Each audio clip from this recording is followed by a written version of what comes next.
Let's mic देश का मिजाज south.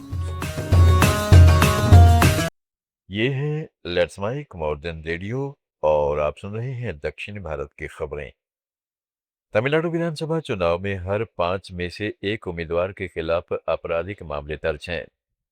Association for democratic reforms और तमिलनाडु इलेक्शन वॉच की रिपोर्ट के मुताबिक 3,992 उम्मीदवारों के हलफनामों का विश्लेषण करने पर पता चला कि 722 यानी 18% उम्मीदवारों ने आपराधिक मामले घोषित किए हैं, जो 2021 के 13% से बढ़ गया है। इनमें से 404 यानी 10% उम्मीदवार गंभीर आपराधिक मामलों का सामना कर रहे हैं। रिपोर्ट में यह भी सामने आया है कि कुल 981 उम्मीदवार करोड़पति हैं, जिनमें डीएमके के सबसे ज्यादा 170, अन्ना डीएमके के 160 और टीवीके के 156 शामिल हैं। सभी उम्मीदवारों की कुल संपत्ति 30,678 करोड़ रुपए बताई गई है, जबकि 4 उम्मीदवारों ने शून्य संपत्ति घोषित की है। तमिलनाडु में 23 अप्रैल को मतदान होगा। आंध्र प्रदेश के मुख्यमंत्री चंद्रबाबू नायडू तमिलनाडु के 2 दिन के प्रचार दौरे पर हैं। सबसे पहले वे कोयम्बटूर पहुंचे और एनडीए के पक्ष में जनसभा को संबोधित किया।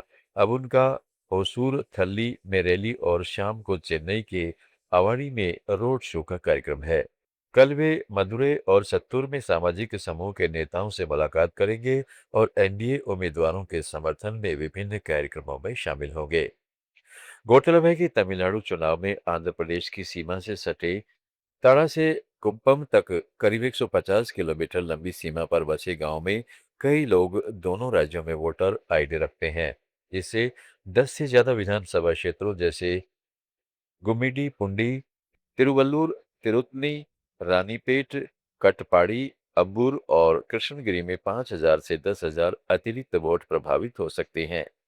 डीएमके, अन्ना डीएमके और भाजपा समेत सभी प्रमुख दल इन सीमावर्ती मतदाताओं को रिझाने के लिए विशेष अभियान चला रहे हैं, क्योंकि कड़ी टक्कर वाली सीटों पर ये वोट नतीजे पलट सकते हैं।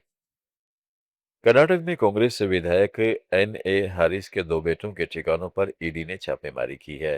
बेंगलुरु में करीब 1 दर्जन जगहों पर पीएमएलए के तहत तलाशी ली जा रही है, जिसमें हारिस के बेटे मोहम्मद हारिस नालापड़ और ओमर फारूक नालापड़ के साथ ही कथित क्रिप्टो हैकर श्रीकृष्ण रमेश उर्फ श्रीकी के ठिकाना भी शामिल है।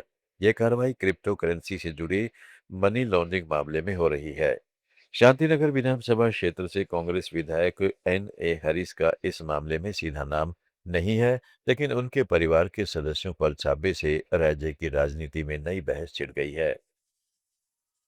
तेलंगाना में भारत राष्ट्र समिति के वरिष्ठ नेता टी हरीश राव आज दिल्ली पहुंचे, जहां वे कालेश्वरम लिफ्ट इरिगेशन प्रोजेक्ट पर बनी जस्टिस पीसी घोष आयोग की रिपोर्ट के खिलाफ तेलंगाना हाई कोर्ट के आगामी फैसले की तैयारी में सीनियर वकीलों से मशविरा कर रहे हैं। हरीश राव के नेतृत्व में 3 सदस्यों की बीआरएस प्रतिनिधि मंडल ने सुप्रीम कोर्ट के वरिष्ठ अधिवक्ताओं से मुलाकात की, क्योंकि बुधवार को हाई कोर्ट अपना फैसला सुनाने वाला है। अगर फैसला बीआरएस के खिलाफ आया तो पार्टी सुप्रीम कोर्ट जाने की रणनीति बना रही है। पूर्व मुख्यमंत्री के चंद्रशेखर राव, हरीश राव और अन्यों ने आयोग की रिपोर्ट को प्रक्रिया संबंधी गड़बड़ियों का हवाला देते हुए चुनौती दी है।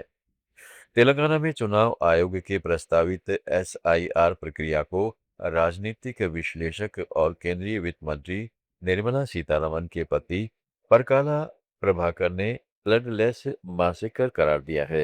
हैदराबाद में एक सम्मेलन में उन्होंने कहा है कि यह लोकतांत्रिक अधिकारों पर हमला है। प्रदेश को पहले राज्य चुनाव आयोग से वोटर लिस्ट तैयार करानी चाहिए, फिर बेहद सावधानी से इसे लागू करना चाहिए।